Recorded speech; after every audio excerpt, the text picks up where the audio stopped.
Hey guys, welcome back to my channel. So I am finally able to start editing videos after my concussion.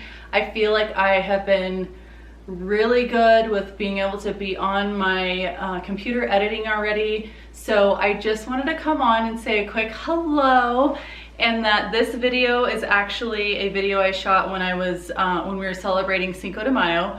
They are the white sauce enchiladas and they are amazing. The only thing I would ever change in this recipe is I would use corn tortillas or white flour tortillas, would be amazing. So if you guys love Mexican food and you love enchiladas, stick around and watch this video. You are going to really enjoy it. It's a quick video and I'll put the recipe in the description box below, and don't forget to give me a big thumbs up and subscribe if you haven't already, and I will see you in my next video.